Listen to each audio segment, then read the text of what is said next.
Bismillahirrahmanirrahim. Excellence, Capitaine Ibrahim Traoré, président du Faso, chef de l'État, chers frères. Excellence, Général d'armée Assimi Goïta, président de la transition, chef d'État de la République du Mali, président de la Confédération des États du Sahel, chers frères. Monsieur le Premier ministre du Mali, Excellence, Monsieur l'ancien président de la République du Mali, Monsieur le Président du Conseil national de la transition du Mali,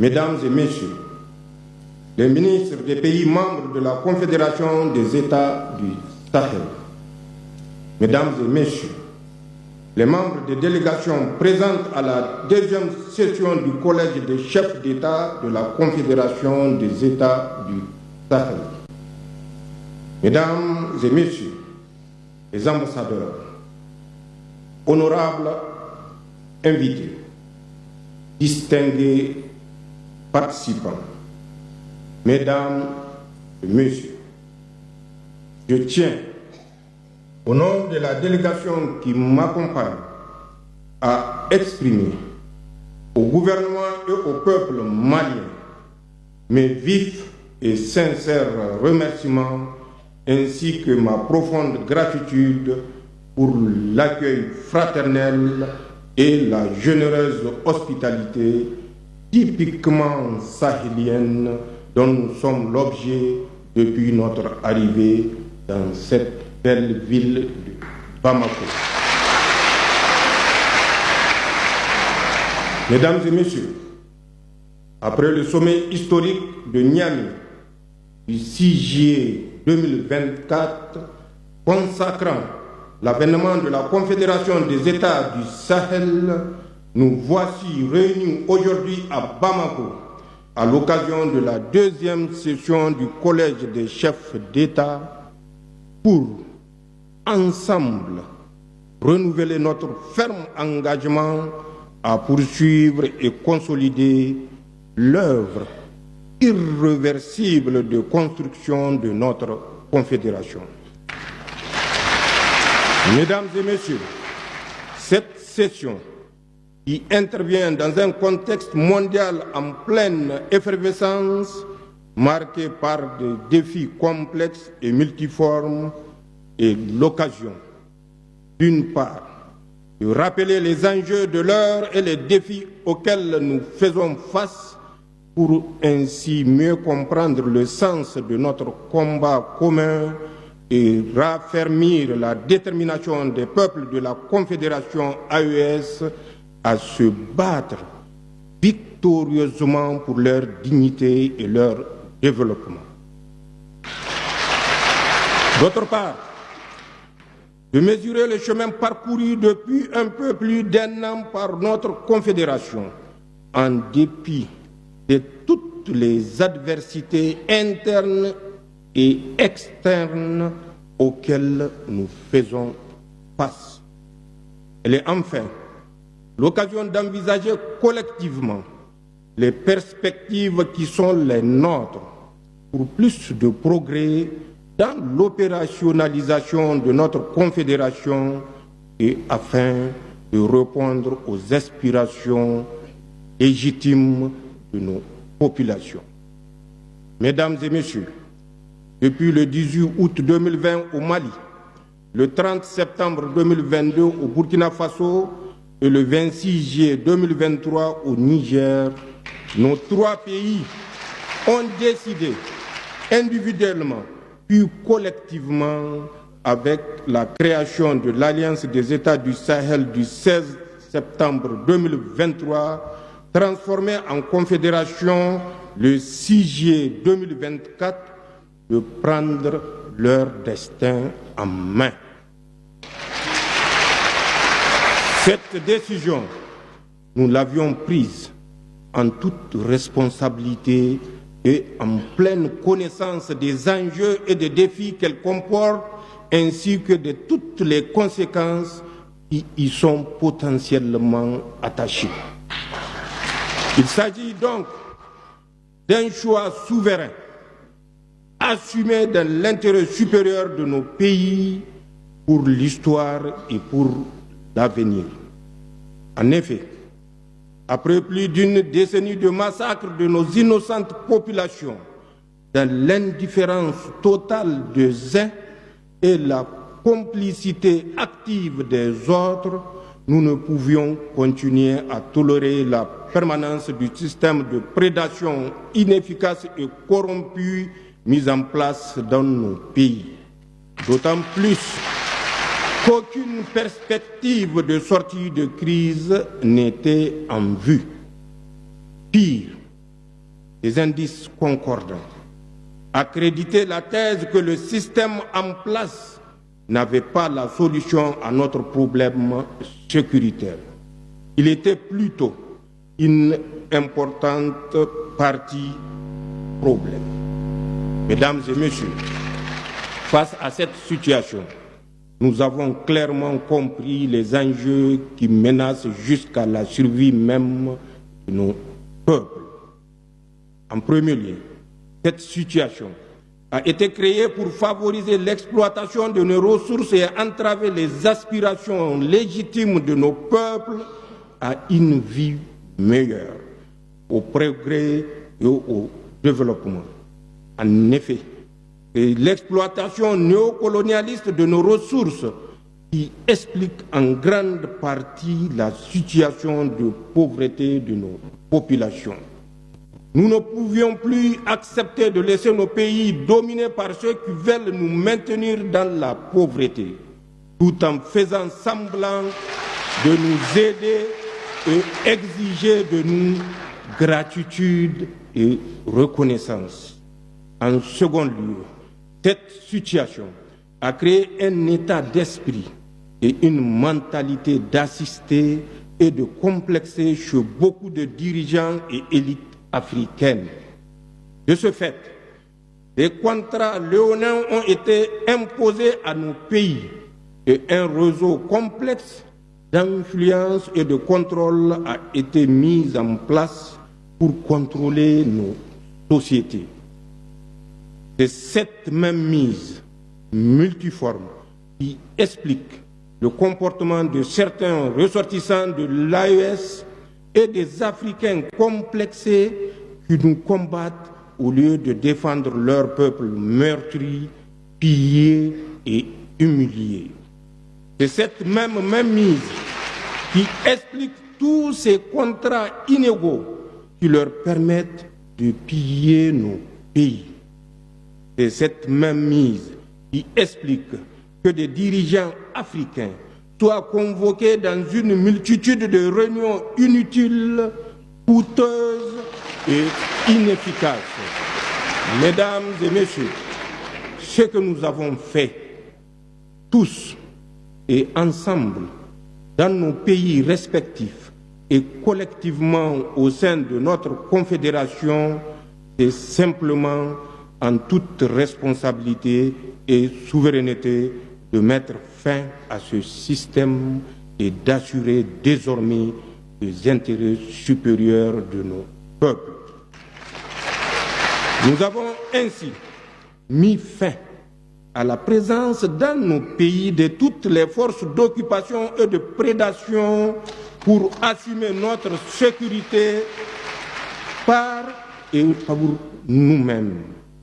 Cela parce que l'expérience vécue a forgé notre conviction que personne ne le fera à notre place. Ce que nous avons fait, c'est d'assumer notre souveraineté pleine et entière. Aucun pays, aucune organisation internationale et aucun groupe d'intérêt ne décidera encore pour nos pays, Inch'Allah. Désormais, les décisions qui concernent nos peuples se prennent à Ouagadougou, à Bamako, à Niamey, sur le territoire confédéral, par les autorités de la Confédération et pour les citoyens de la Confédération et nulle part ailleurs. C'est le plus grand héritage que nous puissions léguer aux générations futures et que nous devrons tous garder jalousement. Notre conviction est qu'il n'y a pas de progrès, il n'y a pas de développement sans indépendance véritable, sans souveraineté pleine et entière. Il n'y a pas de précédent historique d'un pays sous domination qui a réussi à se développer. Seuls des États véritablement souverains élaborent des politiques publiques à même d'impulser le progrès et le développement. Ce que nous avons fait, c'est de mettre un terme à tous les contrats léonins et engagements biaisés qui ne font que dans le sens des intérêts de nos États et de nos populations. Désormais, les seuls contrats que nous motivent sont ceux qui préservent les intérêts de nos pays. Mesdames et messieurs, vous comprenez bien que dans ces conditions, nous ne pouvons que nous attendre à l'adversité de ceux qui, par le passé, décidaient pour nos pays, de ceux qui ont pillé nos ressources, ainsi que de tous ceux qui profitent de cette situation, citoyens africains ou personnes étrangères à notre espace. C'est ainsi qu'il faut expliquer leur acharnement à nous combattre et leur détermination à briser notre élan pour nous soumettre. C'est ainsi qu'il faut expliquer la guerre de communication qu'ils livrent dans le but de discréditer nos institutions et leurs dirigeants, de saper le moral de nos troupes résolument engagées au combat, de créer des conflits intercommunautaires. C'est ainsi qu'il faut enfin comprendre les tentatives d'isoler telle ou telle localité, de couper l'approvisionnement de telle autre entité, de saboter ou détruire les installations économiques de nos pays. En somme, tout est mis en œuvre par ces puissances impérialistes, notamment la France, assistée de ces supplétifs locaux pour susciter le chaos et justifier une intervention extérieure ou un mécontentement populaire. Cependant, toutes ces manœuvres perfides ont échoué et échoueront toujours, Inch'Allah, car elles trouveront en face des peuples sahéliens dignes, vigilants, résilients et encore plus déterminés à prendre leur destin en main. Mesdames et messieurs, comme vous pouvez le constater, la Confédération AES a intégré toutes ces données en même temps qu'elle a tiré toutes les leçons de notre histoire ancienne et récente. C'est d'ailleurs la raison pour laquelle nous avons créé cette confédération qui suscite tous les espoirs et qui nous donne entière satisfaction pour avoir réalisé des progrès tangibles. En effet, en 17 mois d'existence, la Confédération AES a réalisé des progrès indéniables au niveau de ces trois piliers fondamentaux. Il s'agit d'abord de la force unifiée de la Confédération sous le commandement d'un état-major intégré relativement au pilier de défense. J'aimerais à ce niveau rendre un vibrant hommage à toutes nos forces de défense et de sécurité du Burkina Faso, du Mali et du Niger, tout en ayant une pensée pieuse pour tous nos martyrs civils et militaires, en souhaitant prompt rétablissement à nos blessés. Il s'agit ensuite de la coordination de notre diplomatie qui parle désormais d'une seule voix. Il s'agit enfin de la création de la grande banque d'investissement de la Confédération relativement au pilier du développement. C'est certainement le lieu d'adresser mes vifs remerciements et mes chaleureuses félicitations à mon frère et ami, le général d'armée Assimi Goïta, président de la transition, chef d'État de la République du Mali et président de la Confédération, pour la mise en œuvre réussie de la feuille de route de l'an 1 de notre Confédération, comme l'attestent si bien les résultats tangibles consignés dans l'excellent rapport soumis à notre observation.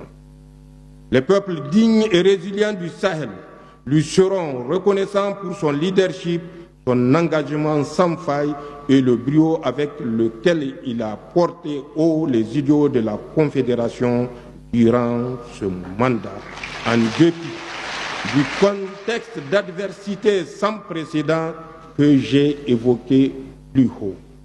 Mesdames et messieurs, la souveraineté à laquelle aspirent les peuples de l'AES est loin d'être un slogan. C'est un sacerdoce, un engagement quotidien qui se traduit par des actes concrets au niveau de tous les pans de la vie nationale.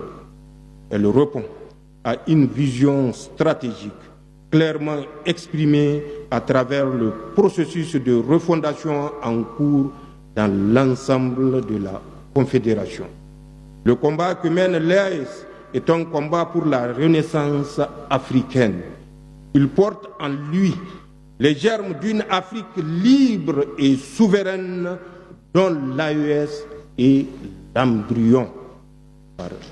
Ailleurs, il faut se rendre à l'évidence que l'AES constitue un rempart, une digue contre l'expansion du terrorisme sur le continent. Au lieu de prendre en compte cette évidence absolue, certains pays voisins de l'AES s'abstinent naïvement à servir de base arrière aux opérations de déstabilisation orchestrées par des puissances étrangères.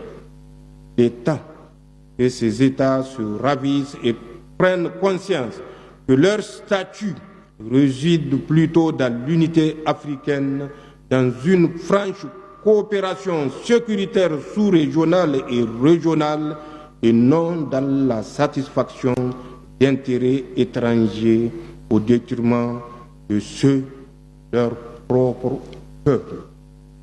Mesdames et messieurs, au Sahel, nous avons fait de la sécurité un choix stratégique prioritaire contre tout autre dictat politique étranger incompatible avec nos valeurs socio-culturelles. Il y va de l'existence même de nos pays en tant que nation, car la crise sécuritaire qui sévit chez nous constitue une menace existentielle. Comme l'a dit si bien Cheikh Anta Diop, la sécurité précède le développement. Au Sahel, il n'est pas exagéré de dire que la sécurité précède tout. Je dis bien tout.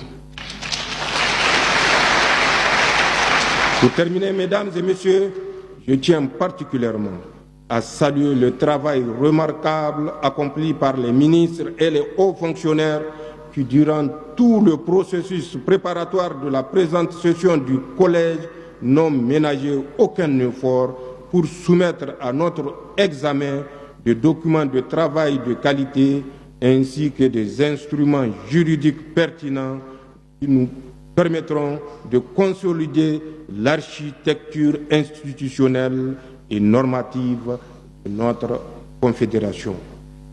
Vive la Confédération des États du Sahel, vive la solidarité entre le peuple de l'AES, vive l'Afrique libre et souveraine. Je vous remercie. Merci.